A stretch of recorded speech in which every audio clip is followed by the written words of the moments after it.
we are connected through cooking in the All South Kitchen today, and our good friend Trace Barnett is here to cook a dish for us that really surprised me. If y'all were with us as we went to break, I didn't know you could cook with kudzu. Cooking with kudzu. We got to coin that one. We do. I don't think anyone should go hungry in the world because we have enough kudzu up on this mountain to feed everybody. That's where this kudzu came from, actually, just right outside the door.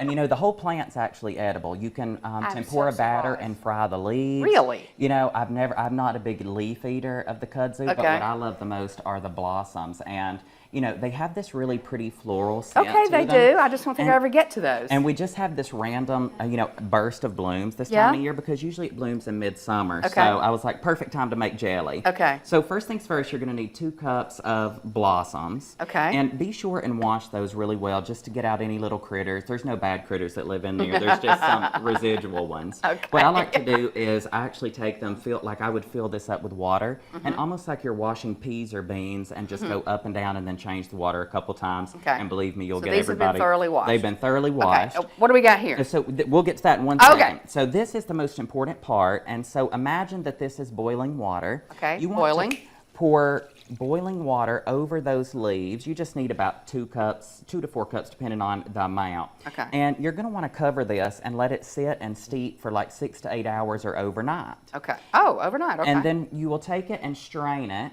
through a fine mesh strainer and get out any petals that may have fallen off. And what's going to happen is all of the color that's in these blossoms will leach out into the kudzu tea, for lack of a better term. Okay. And it's going to turn into this color, which is actually becomes this, and then it becomes that pretty jelly there on the end. I love that. So you take after you've strained it, take your tea there. I'm going to crank it up for us so we can get a boil going. And I'm going to put in about 2 tablespoons of lemon juice directly in there. What that's going to do is it's really going to brighten up the color, and it's also going to really bring out that floral flavor that we really want. So it's just about the half of 1 lemon. Now, I'm going to bring this back up to a boil here, and I'm going to put in just a packet of fruit pectin. Okay.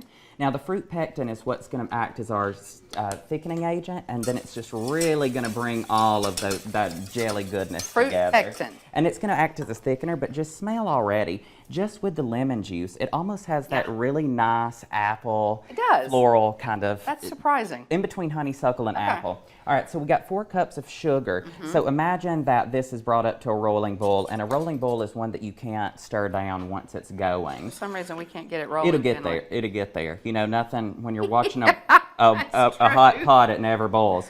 So you want to go directly in, and you don't have to have it at a rolling boil. We really just need to bring it up to that for 1 minute once it starts to boil, and that way it's going to really act as a thickening agent when we get ready to pour it into our jars. All right. And so you can just see how the lemon juice just brightens that pink color up. It looks totally different now. And it really just changes everything. And really, this was that. It goes from that to this, surprisingly. So once you bring this up to a rolling boil, and a rolling boil is one when you're stirring it that it won't go down. Okay. Sometimes called rolling boil, just depends on what part of the South you're from, I guess. Okay.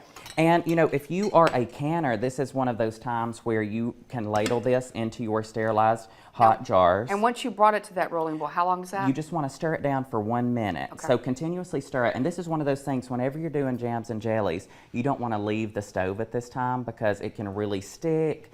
And you don't want to burn your whole big batch of jelly. You got to be invested. And invested's a good word. And one of my favorite tricks too, as you can see, this is already starting to thicken up even without being at that boil. You know, you can always turn over the back of your spoon and run your finger, and you can see that there's a line, a clear line there. You'll know that your jelly's thick enough and that it's going to set perfectly when it has that line. So I'm going to act like we've sped forward. Okay, we got about 1 minute. And what you're going to do, if you are going to can this, of course, sterilize jars, sterilize lids, everything you normally do, and ladle those into your jars. Leave about 1/4 inch headspace, and then you'll just can those up as normal. Now, you totally don't even have to can this. You can just put it in an airtight container, and you can put it directly into your refrigerator, and it's going to last a good month or 2.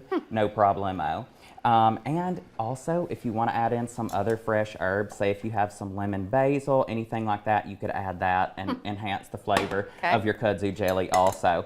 And leave that 1/4 inch headspace, and then of course you can water bath can it's going to rise? It's going to rise just a little bit, and you can water bath can that for 5 minutes, and you'll be good to go. And you have kudzu jelly to last you when the kudzu ain't blooming no more. How about that? Now, how long does that last? And properly sealed, this will last, well over a year for Really? sure in your cabinet. And I just love the color because, like, that one over here, yeah. what's so crazy is just how in the world does this beautiful jam come from just something so simple? And I tell you, I guess that came from just being poor Appalachian people, where it's like we just need a little sweet, so we'll pick the kudzu, and then you can make it out of corn cobs. I mean, there's just unlimited amounts of jelly. It's really fascinating, the kudzu blossom jelly. And give it a try. It's really floral, really like in between apple and honeysuckle. It's great on charcuterie boards. It's great on PB&J's, biscuits, and I love it on cornbread. Something brand new. All right, we'll take a break. We'll have the recipe for you posted on WBRC. And now we're boiling. And now we're boiling, of course. There you go. You can scan that QR code if you'd like to. But we'll have it posted for you. All right, this is really fascinating. Thank you, Trace Barnett. Thank you. Happy cooking.